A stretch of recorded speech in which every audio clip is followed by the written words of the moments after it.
Bonjour à tous, aujourd'hui nous allons voir le premier utilitaire que Windows propose. Donc quand vous achetez un PC que Windows est installé, vous avez des programmes qui vous ont proposés qui sont gratuits pendant 3 mois, notamment la suite Microsoft Office. Et puis vous avez d'autres programmes qui sont nécessaires à l'utilisation de l'ordinateur, notamment le Windows en question, le système d'exploitation. Mais l'explorateur Windows, forcément, puisque c'est l'explorateur de fichiers, vous avez différents, le visualisateur pour les photos, etc. Donc ça, ce sont des programmes qui sont là au départ. Et automatiquement, quand vous cliquez sur une photo, par exemple, ça va s'ouvrir naturellement. Donc ça, vous ne le voyez même pas. À côté de ça, on a des utilitaires qu'on peut utiliser. Bon, voilà, c'est bien le cas. Et qui sont là et qui ne sont pas forcément toujours visibles. Le premier qu'on va pouvoir utiliser, c'est ce qu'on appelle la calculatrice. Donc, vous allez ici dans votre petite barre de recherche dans la barre des tâches. Donc ici, près de la petite loupe ici, et vous allez taper calculatrice, même sans taper tout le texte, vous avez directement ici, et elle apparaît.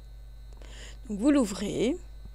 Vous avez ici, donc, elle est en plein écran, mais en général, elle apparaît comme ceci.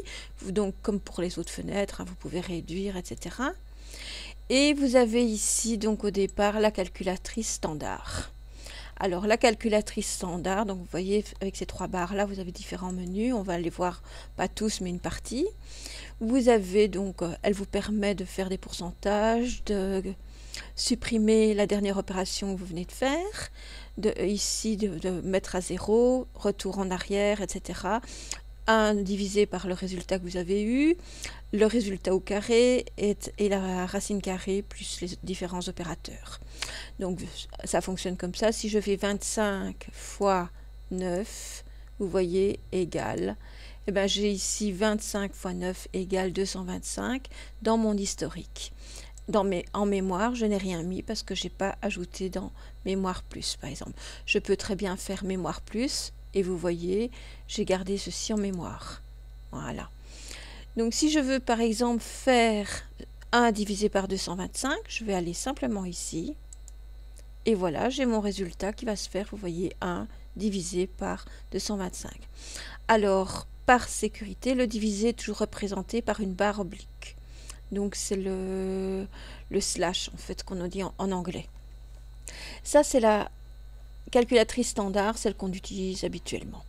À côté de ceci, vous avez la scientifique, donc avec les sinus, les exposants, etc. Si je fais par exemple 10 exposants 5 égale, et j'aurai... non, je crois que je me suis trompée. Donc voilà. Si je fais 5 et puis ceci, voilà. Donc j'ai bien 10 exposants 5 ici. Donc je dois toujours reprendre le chiffre et puis utiliser l'opérateur.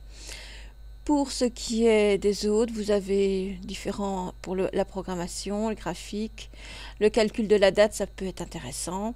Par exemple, quelle est la différence entre les dates? Si par exemple la date d'aujourd'hui, et je voudrais voir par exemple, ici je peux me déplacer de mois en mois, jusqu'au 26 novembre par exemple, il y aura 5 mois, 1 semaine et 2 jours, soit 162 jours.